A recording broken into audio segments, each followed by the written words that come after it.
Hi. To start with the recipe, first, let's prepare our ingredients. Take 1 pound of sirloin steak and slice it thinly. This will help it cook quickly and evenly. Next, slice 1/2 pound of mushrooms thickly. This way, they'll hold their shape and add a nice texture to the dish. Chop 1/2 medium onion and mince 1 clove of garlic. Having everything prepped beforehand makes the cooking process smoother and more enjoyable. Now, heat 2 tablespoons of oil in a large pan over medium-high heat. Once the oil is shimmering, it's time to sear the beef. Do this in batches to avoid overcrowding the pan, which can cause the meat to steam rather than sear. Cook the slices until they're browned on both sides, which should take about 2 to 3 minutes per side.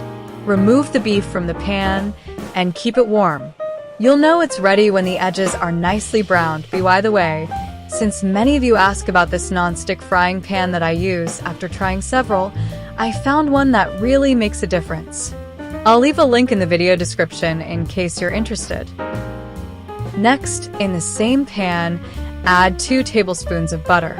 Once melted, add the chopped onion and thickly sliced mushrooms.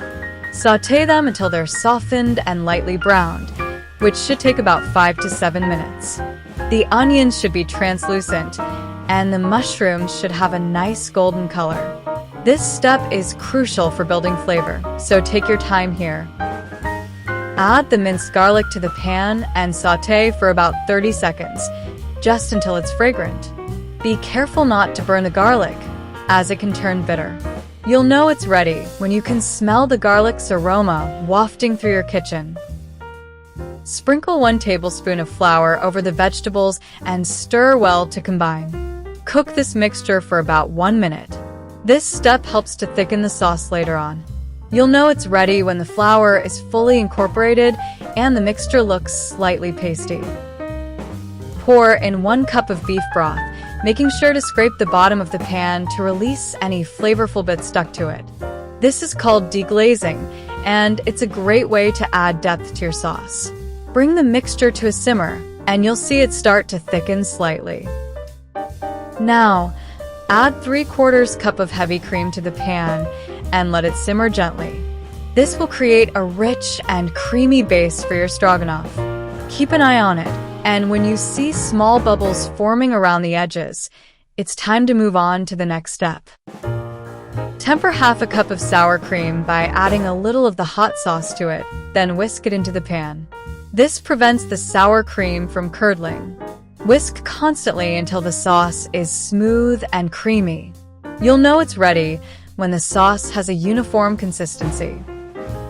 Stir in 1 tablespoon of Worcestershire sauce, 1/2 teaspoon of Dijon mustard, 1/2 teaspoon of salt, and 1/4 teaspoon of black pepper. These ingredients add a tangy and savory depth to the dish. Taste and adjust the seasoning if necessary. The sauce should be well balanced and flavorful. Let the sauce simmer until it's creamy and slightly thickened, which should take about 5 minutes. You'll know it's ready when it coats the back of a spoon. This is a crucial step, as it ensures the sauce has the right consistency to cling to the noodles. Add the seared beef and any juices that have accumulated back into the pan. Stir everything together and let it heat through for about 2 to 3 minutes. The beef should be tender and well coated in the sauce. You'll know it's ready when the beef is warmed and the sauce is bubbling gently. Meanwhile, cook your egg noodles according to the package instructions and drain them well. This is the perfect time to get your noodles ready, so they're hot and fresh when you serve the stroganoff. Finally, serve the beef stroganoff over the cooked egg noodles and garnish with freshly chopped chives. The chives add a pop of color and a mild onion flavor that complements the dish beautifully. Enjoy your meal, and remember, the best part of cooking is sharing it with others. And that's how you make this delicious recipe. If you enjoyed it, don't forget to subscribe to the channel for more recipes like this one. Bye.